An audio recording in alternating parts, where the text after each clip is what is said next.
En mi función yo soy el secretario general, miembro de la Junta Directiva de la Asociación de Interim Management, que si me permitís un poquito de historia, está fundada en el año, pues vamos a hacer exactamente el día 29 de junio, en un centro de negocios allá por mi querida Galicia de La Coruña.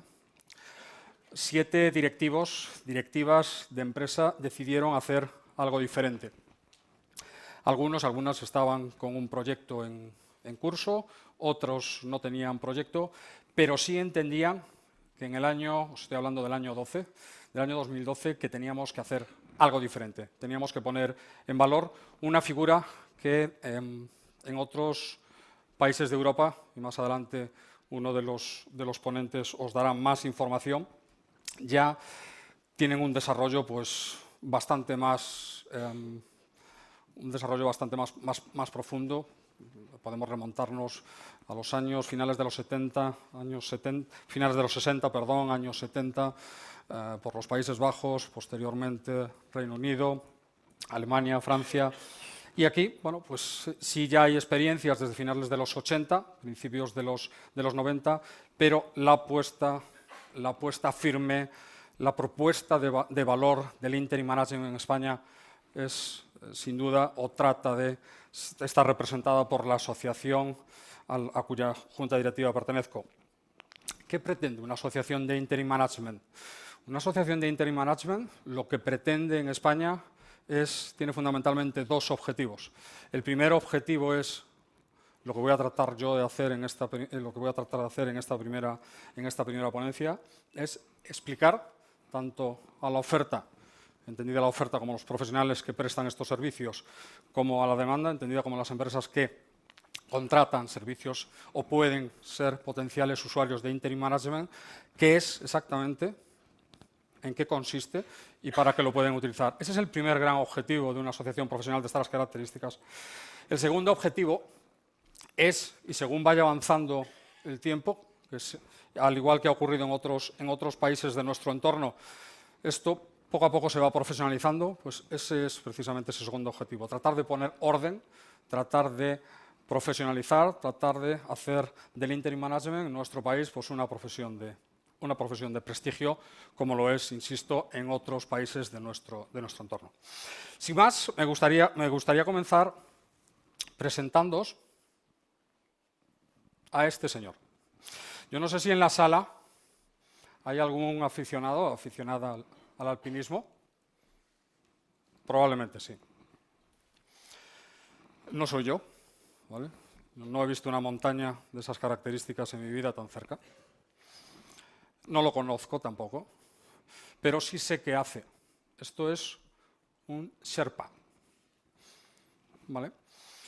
Los Sherpas, para aquellos que no están habituados a este apasionante mundo del alpinismo, es una tribu, es una etnia que habita en el Nepal, a los pies de los montes del Himalaya.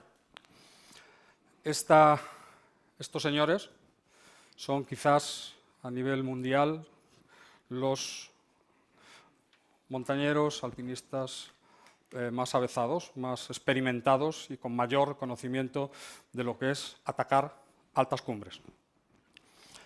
Estos profesionales trabajan en misiones muy concretas, contratados por equipos de escalada para que les acompañen al menos hasta el campamento base. Y una vez llegado a ese punto, supongo que dependiendo del contrato y de lo que hayan pagado, se retiran. Estos Sherpas, estos profesionales, no son probablemente ni los mejores alpinistas, ni son las únicas posibilidades de prestar ese servicio, pero sí hay una cosa que es cierta, que son los que mejor conocen todos los caminos para alcanzar las cumbres de los 8000 que hay en las cordilleras del Himalaya. Conocen cada recodo, cada pendiente, cada roca, cada esquina, cada arista de todas estas montañas. ¿Y por qué? ¿Por qué? Pues simplemente por una razón muy sencilla. Porque conocen el entorno, porque se han preparado para ellos y lo más importante es porque lo han hecho muchas veces. ¿De acuerdo? Pues estos señores son contratados única y exclusivamente, insisto, por equipos de escalada para acompañar a ese equipo a un determinado punto en una cumbre. Bueno, pues esto, quiten ustedes las montañas, quiten ustedes esas grandes cumbres y pongamos empresas, proyectos empresariales. Los Sherpas se convierten automáticamente en interim managers. Un interim manager o una interim manager no es más que un profesional, una profesional, con una experiencia, con una dilatada experiencia en dirección y gestión de empresas, que de forma externa y apoyando a ese equipo, si me permitís, de escalada, va a llevar una misión ejecutiva muy concreta durante un periodo de tiempo muy determinado y con unos objetivos previamente definidos. Eso es, de forma muy escueta, muy resumida, el interim management y el concepto de interim management que se defiende o que defendemos desde la asociación, que se defiende mayoritariamente en todos los países de nuestro entorno y que defienden todos aquellos profesionales y todas aquellas profesionales que forman parte de este colectivo. Todos y cada uno de los aspectos que vienen recogidos en esta misión tengo que transmitir que son fundamentales, son esenciales para definir lo que en el argot del interim management se denomina una misión. Todos y cada uno de estos aspectos. Sí es cierto que en los últimos tiempos ha habido o existen otro tipo de modalidades que tratan de, no voy a decir mezclarse, pero sí que tratan de confundirse o se confunden con lo que es el interim management, como por ejemplo puede ser el executive part-time, es contar con profesionales a tiempo parcial en las empresas para desarrollar una función muy concreta, léase recursos humanos, léase una dirección financiera, una dirección de calidad, etcétera, etcétera. Pero en esencia eso no es interim management.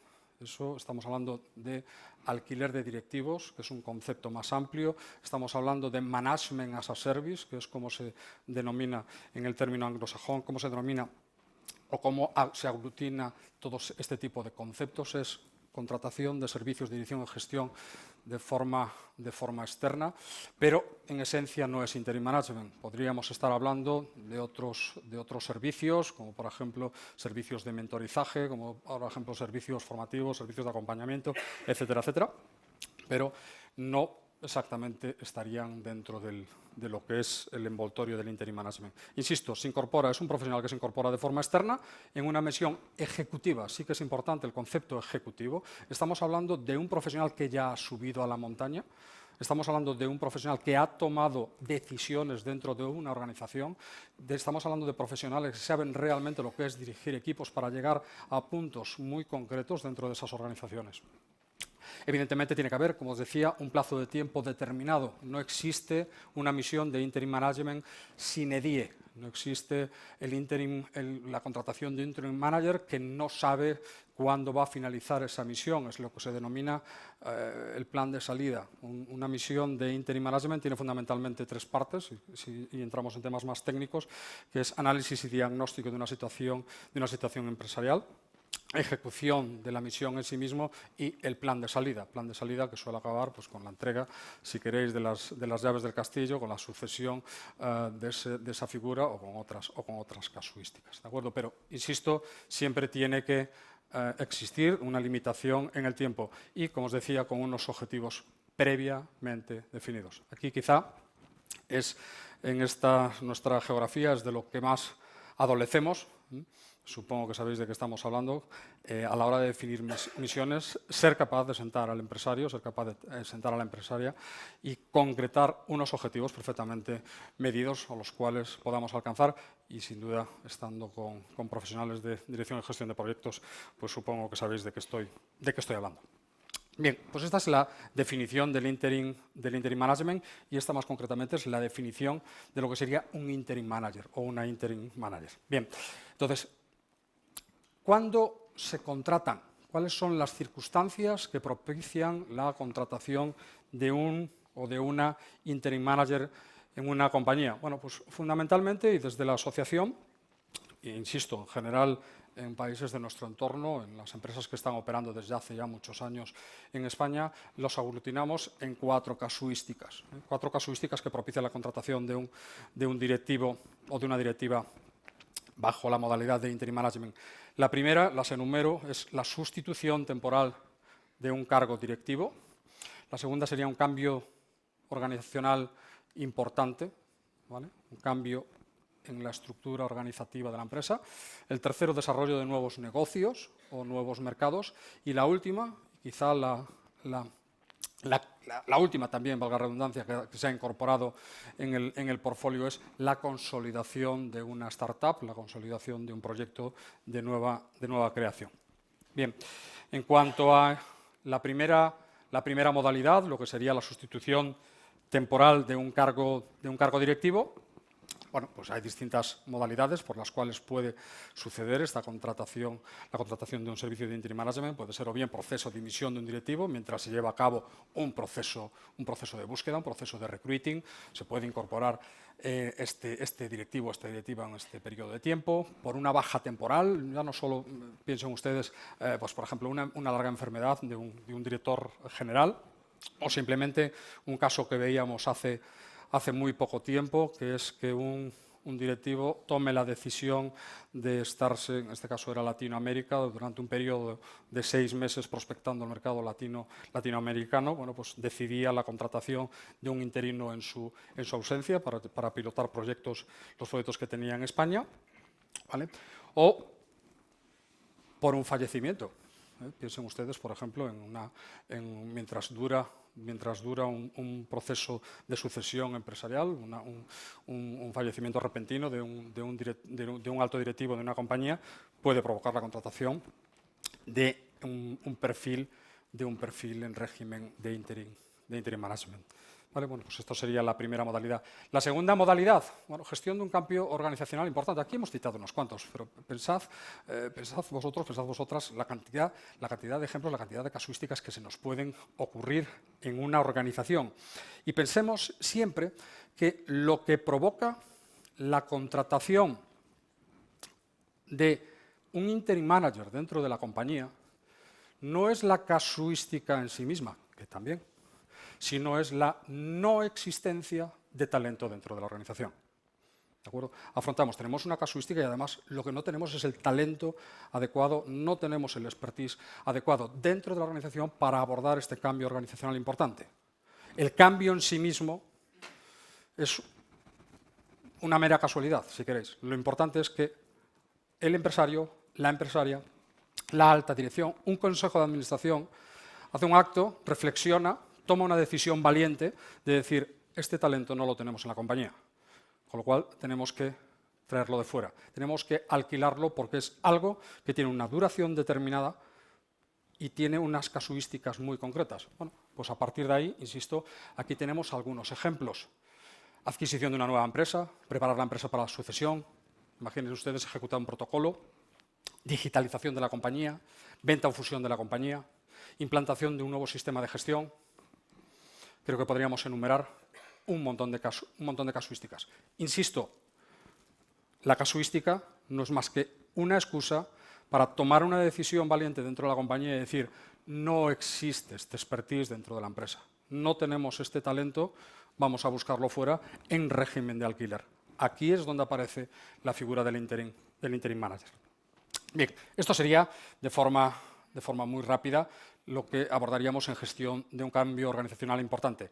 En la tercera, estaríamos hablando de desarrollos de nuevos negocios, de nuevos mercados.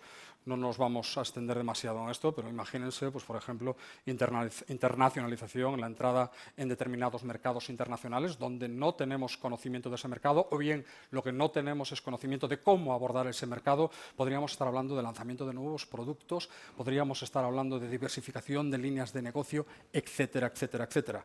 es exactamente el razonamiento es exactamente igual que el anterior. La casuística es una mera excusa. Lo importante es, insisto, identificar, o en este caso, no identificar talento dentro de la compañía y tomar una decisión valiente. Y por último, consolidación y profesionalización de una startup. Piensen ustedes, pensad vosotros, vosotras, en todas aquellas empresas que han salido de un cajón, fundamentalmente de base tecnológica, pilotadas por personas que han tenido una idea innovadora, pero que de gestión, de puesta en marcha de un negocio, de hacer mover esa maquinaria empresarial, pues tienen muy poca o nula experiencia. Hay un periodo de maduración, normalmente antes de entrar en rondas de capitalización, donde en otros países, por costumbre, utilizan la figura de los interim managers. Aquí utilizamos otro tipo de modalidades en las cuales pues, no es el momento de entrar. Estas serían las cuatro casuísticas. De forma muy rápida, ventajas que nosotros identificamos desde la asociación. También hay desventajas, y podemos hablar de ellas, pero normalmente en las presentaciones de estas características siempre queremos hablar de ventajas, ¿no? De alguna manera tratamos de vender el concepto tanto hacia la oferta como hacia la demanda, pero también hay desventajas y me gustaría citarlas rápidamente. Nosotros identificamos fundamentalmente seis ventajas y trataré de no irme del tiempo. Estamos contratando, las grandes ventajas es que contratamos expertise, contratamos experiencia, contratamos saber hacer ejecutivo para nuestra compañía. Esa es la primera ventaja. La segunda ventaja, y considerando una vinculación temporal, el interim management es un coste variable. Luego, si queréis, matizamos un poquito más en la ronda de preguntas. Segundo, estamos hablando de complementar. Esto también puede ser una desventaja que luego comentaré. Complementar a un equipo de dirección. Estamos incrementando el valor de la compañía. En muchos casos, en la pequeña y mediana empresa, un interim manager suele ser el alter ego del propietario, de la propietaria, del alma mater de esa compañía. E insisto, puede ser una desventaja que voy avanzando. Utilizar esta ventaja es reconocer una carencia personal como empresarios, es reconocer una carencia en nuestra organización. Y eso es una decisión valiente, pero que también se puede convertir en una desventaja para el interim management. Gran productividad como cuarta ventaja. Una interim manager es un ejecutivo con expertise que empieza a ser productivo para la compañía desde el primer día que se incorpora. No viene para que lo formemos, viene para tomar decisiones y para enseñarnos a nosotros a avanzar en la casuística por la cual ha provocado su contratación. Gran rapidez, relacionada con lo anterior, gran rapidez y flexibilidad en su incorporación. Y por último, esto al final hay una fase de análisis y diagnóstico en el interim manager. Gran objetividad. Nadie de nosotros, sobre todo empresarios, empresarias, es muy difícil que nosotros mismos diagnostiquemos a nuestros hijos.